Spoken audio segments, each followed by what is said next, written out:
नमस्कार।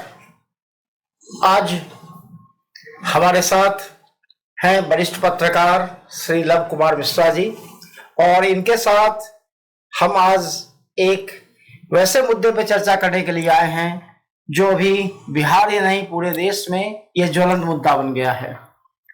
मुद्दा है भारत भूषण तिवारी की हत्या का। स्वागत करते हैं श्री लव कुमार मिश्रा जी आपका। जी प्रणाम। सर, ये अभी इसी महीने में आरा में भारत भूषण तिवारी जी की हत्या 17 तारीख को पुलिस वालों के द्वारा की गई और उसके बाद एक जांच आयोग आनन फानन में बना दी गई। तो ये क्या जांच आयोग सही में जांच करने के लिए बनी है या लीपापोती करने के लिए बनी है? ये हम नहीं कर सकते कि लीपापोती के लिए बनी। विश्वास तो करना पड़ेगा कि सही में फेयर एंड ट्रांसपेरेंट जो नोट आया था कैबिनेट का उसमें लिखा हुआ है। सर, फेयर एंड ट्रांसपेरेंसी की बात जब आप करते हैं तो जो 1952 एक्ट है उस एक्ट के तहत ये प्रोविजन है कि कोई भी व्यक्ति अगर किसी पद पे बना हुआ है तो किसी भी न्यायिक आयोग का अध्यक्ष नहीं हो सकता है। तो ये वर्तमान में अभी विधि के भी अध्यक्ष हैं? नहीं, उस दिन जो कैबिनेट की बैठक हुई थी विजय कुमार चौधरी ने इनका नाम प्रपोज किया था। विजय चौधरी का कंस्टिट्यूएंसी है सराय रंजन समस्तीपुर और आदरणीय विनोद कुमार सिन्हा जी वहाँ डिस्ट्रिक्ट जज थे, बाद में रजिस्ट्रार जनरल बने, बाद में हाई कोर्ट के जज बने 4 साल के लिए वो। तो ये विजय चौधरी जी ने उसके बाद सर मानवाधिकार में गए। मानवाधिकार के बाद ये विधि आयोग में गए। इनका टर्म अगले साल अगस्त तक है। वो अभी सिटिंग है ना? वो हाँ सिटिंग है। तो सिटिंग है तो क्या ये निष्पक्ष हुए? ये तो सरकार के आदमी हो गए। ये थोड़ा डाउट क्रिएट होगा कि इंडिपेंडेंट नहीं है जी, क्योंकि विधि आयोग से इनको पैसा मिलता होगा राज्य सरकार की तरफ से। विधि आयोग को हाई कोर्ट जैसा तो है नहीं कि इंडिपेंडेंट है वो, तो एक ऑफिस ऑफ प्रॉफिट है वहां पर, तो एक इंडिपेंडेंस पे थोड़ा डाउट क्रिएट होगा। तो जांच आयोग का जो एक्ट कहता है कमीशन ऑफ इंक्वायरी एक्ट 1952 जो कहता है उसमें तो स्पष्ट मेंशन है कि कोई भी किसी भी में वर्किंग नहीं होना चाहिए। उसको लगता है थोड़ा ब्रीच किया है, वो दिमाग शायद नहीं अप्लाई कराया होगा, जल्दीबाजी में कर दिया होगा। और एक चीज मैं बता देता हूँ, कमीशन ऑफ इंक्वायरी एक्ट में जो इस तरह के कमीशन बनते हैं वो सिर्फ टाइम कंज्यूमिंग होते हैं। याद होगा 2013 के जून में नौरंगिया एक गांव है बगा में जहाँ 6 थरवट के ट्राइबल्स लोग मारे गए थे, 21 लोग घायल हुए थे पुलिस फायरिंग में। तो उसमें भी इंक्वायरी कमीशन बैठा था। राजेंद्र प्रसाद जो रिटायर्ड जज थे अभी भी सरवाइव कर रहे हैं, वो उनके चेयरमैनशिप में उन्होंने 2 जुलाई को नीतीश कुमार जी को मुख्यमंत्री को इंक्वायरी कमीशन का रिपोर्ट सबमिट किया था। आज तक पता नहीं 10 साल हो गए क्या एक्शन टेकन रिपोर्ट है, कोई एक्शन हुआ भी कि नहीं हुआ। तो ये पब्लिक मेमोरी को थोड़ा खत्म करने के लिए होता है। याद होगा आपको बहुत पहले बिहार में करप्शन के अगेंस्ट में जस्टिस मधोलकर कमीशन बना, जस्टिस अय्यर कमीशन बना, के.वी. साय और महामाया प्रसाद सिन्हा जी के कैबिनेट में मेंबर्स के खिलाफ में। वो कब रिपोर्ट गया, क्या हुआ एक्शन, बाद में सब लोग चुनाव भी लड़े, जीते भी, दोबारा मंत्री बने। तो ये सब है ना, पब्लिक को मेमोरी को लगता है शॉर्ट पड़ता है। इसमें बिलौटी वाले इंसिडेंट में एक थोड़ा हमको डाउट क्रिएट हो रहा है अब कि जज साहब का जो इंक्वायरी कमीशन का टर्म्स ऑफ रेफरेंस अभी तक पब्लिक नहीं किया गया है। जनरली इस तरह का इंक्वायरी कमीशन होता है उसमें पब्लिक को इन्वॉल्व होता है, वो लोग गवाही देने आना पड़ता है। तो ना तो आरा के अखबारों में न पटना के अखबारों में आज तक छपा है। तो सर ये न तो अभी तक कोई इंफॉर्मेशन किसी को आई, ना मीडिया को आई, ना पब्लिक को आई, और ये आनन फानन में उन्हीं लोगों को लेकर गांव पे चले जाते हैं जिनके ऊपर हत्या का आरोप है। नहीं, जज साहब को चाहिए था कि पहले आरा के अखबारों में छपवा देते खबर कि फलाने दिन इंक्वायरी कमीशन इतने बजे गांव में पहुंचेगी, जिन लोग को बात करना हो आ जाए। लेकिन ये गए हैं डीआईजी, आईजी, डीएम, एसपी सबको लेकर, एसडीएम को लेकर वो गांव के बीच में, तो उसकी माता ने तो ओपनली आरोप लगा दिया कि जिसने मारा है वो तो आपके साथ है वो। तो एक थोड़ा फियर और साइकोसिस का जो एटमॉस्फेयर होता है ना, टेरराइज करने का, इतना फोर्स देखकर, इतने बड़े बड़े अफसरों को देखकर उसके परिवार वाले या गांव वाले लोग टेरराइज हो गए। जज साहब को इसको अवॉइड करना चाहिए था, इंडिपेंडेंटली जाना चाहिए था और पहले ही बता देते कि हम स्पॉट पे जा रहे हैं इतने बजे तारीख को। पुलिस की जरूरत नहीं थी, एक दो गार्ड उनका जो सिक्योरिटी वाला रहता है वो पूरा लाल लश्कर के साथ जी गए हैं वो। तो मुझे लगता है थोड़ा फेयरनेस में प्रॉब्लम होगा, वो बाद में लोग डाउट करेंगे।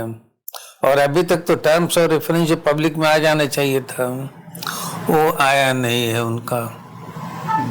तो इसलिए ये पूरा का पूरा आयोग एक संदेह के घेरे में है।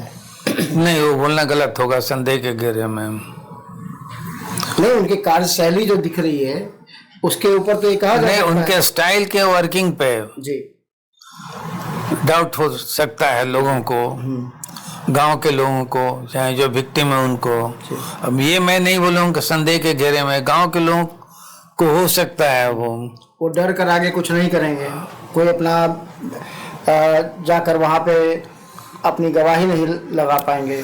नहीं, बहुत तरह के इंक्वायरी कमीशन के वर्किंग हमने भी देखा है, पटना में भी देखा है। पटना में जो इंक्वायरी कमीशन बैठता था, डिविजनल कमिश्नर का ऑफिस में बैठता था और उसमें ये होता था कि ओपन रहता था, ट्रांसपेरेंट रहता था, उसमें भी बड़े बड़े वकील लोग आते थे। पहले से छप जाता था वो कि जज साहब इतने बजे से इतने बजे तक फलाने जगह बैठेंगे।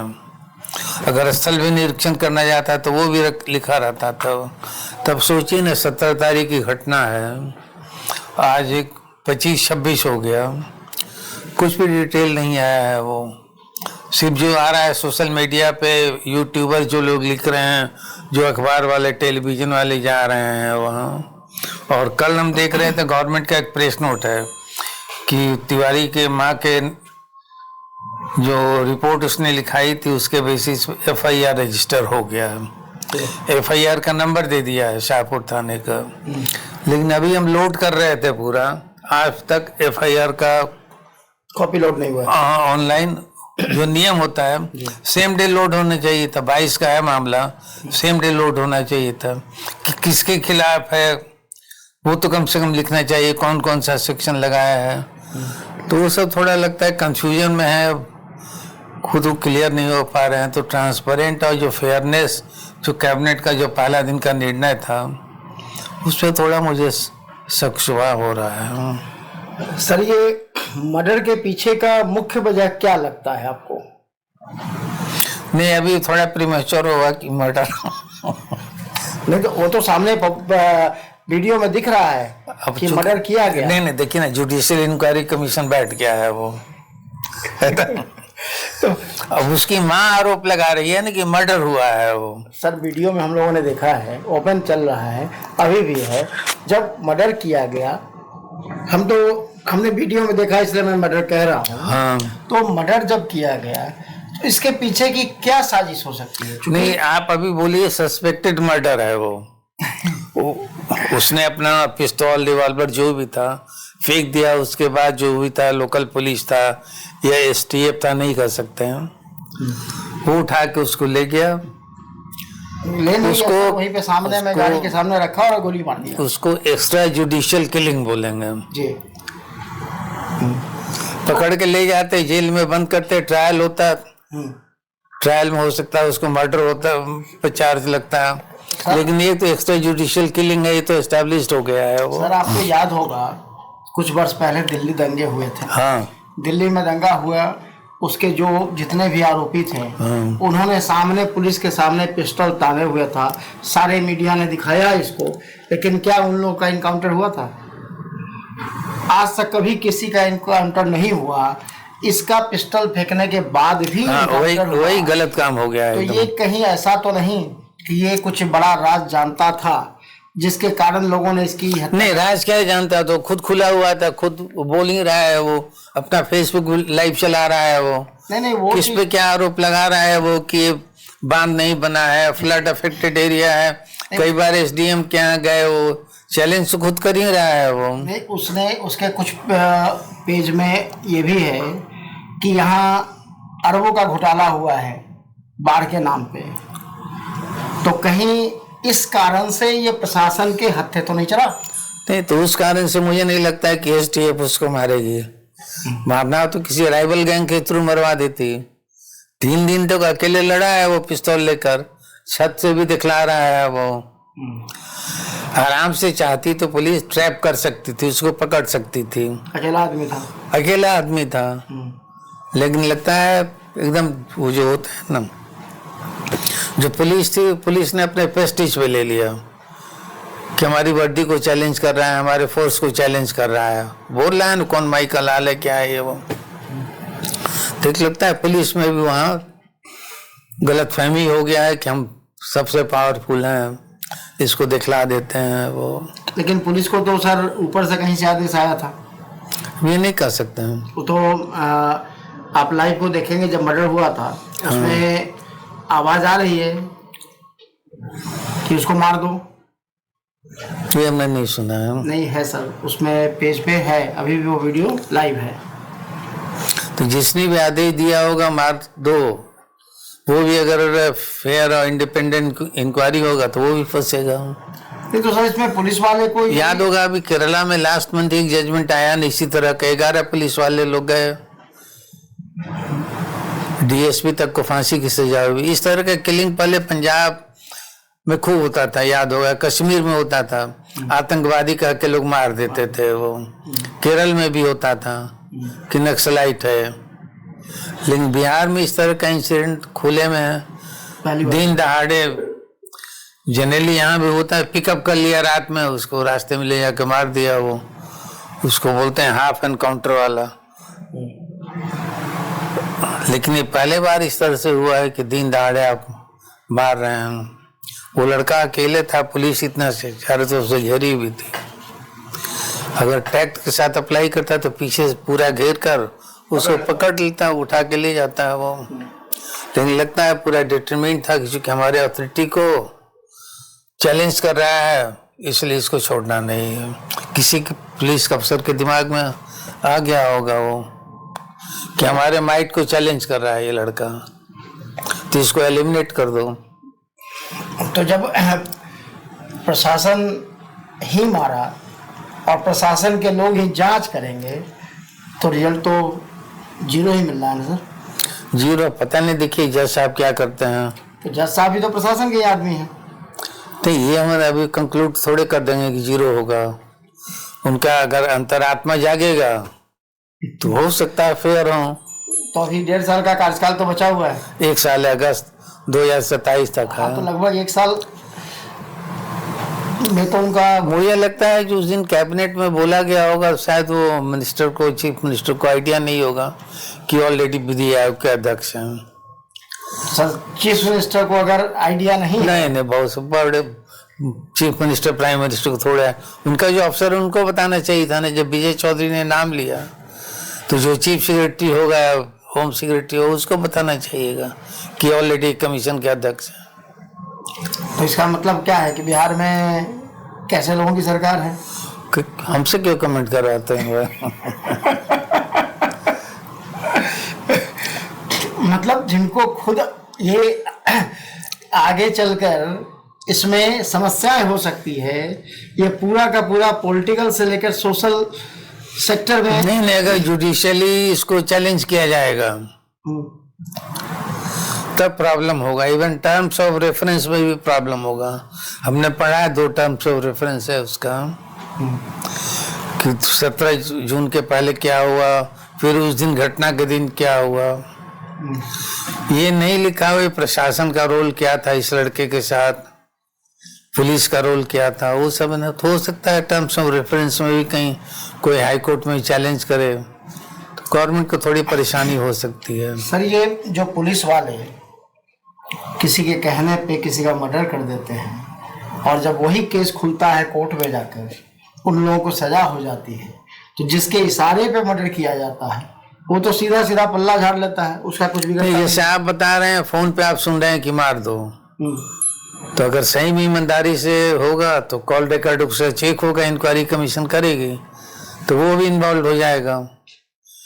क्यों, कितने बजे इंस्ट्रक्शन दिया मारने का, क्यों बोला वो। ये अगर कहीं भी मान लीजिए पॉलिटिकल किलिंग होती है, पॉलिटिकल वालों के द्वारा कहने पे मर्डर होता है, तो उस समय पुलिस वालों ने जो मर्डर कर दिया और जब जांच आयोग बैठती है और उसमें वो दोषी पाया जाता है। पहले भी हम बता चुके हैं, जांच आयोग से कुछ होगा नहीं। वो तो याद होगा आपको, सूरज नारायण सिंह जो बहुत बड़े समाजवादी नेता थे, 73 में उनका मर्डर हो गया था, पुलिस फायरिंग में ही हुआ था।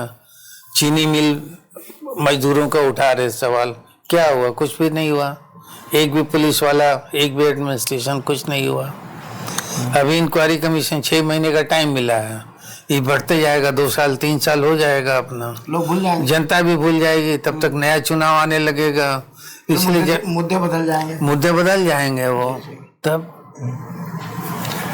यहाँ के इस मर्डर में कई नेताओं का मैंने सुना वो जातीय रंग दे रहे हैं, जो इसी पार्टी के नेता लोग हैं।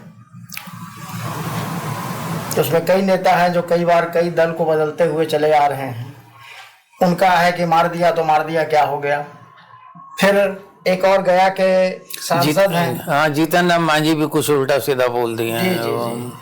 तो क्या ऐसे लोगों के कारण नहीं, लैक ऑफ मैच्योरिटी है। जीतन राम मांझी अगर बोल रहा है, सेंसिटिविटी होनी चाहिए, तो वो नहीं है वहां पर। अभी पूर्व मंत्री नागमणि जी का भी मैंने सुना। हाँ, सब वही कास्ट लाइन पे चले गए ना, कोयरी कुर्मी सब जो होता है ना, उस पे चले गए, चुप रहते हो।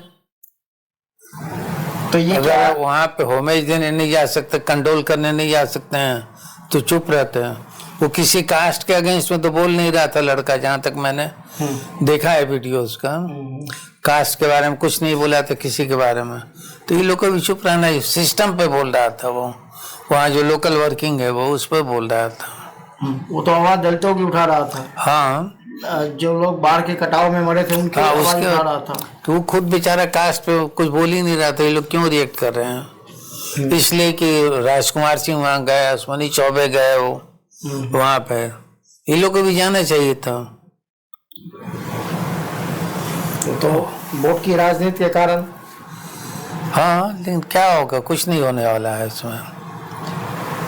मतलब न्याय की आस में ये रह जाएगा और न्याय नहीं, शंका होते रहेगा, लोगों को शंका है अभी।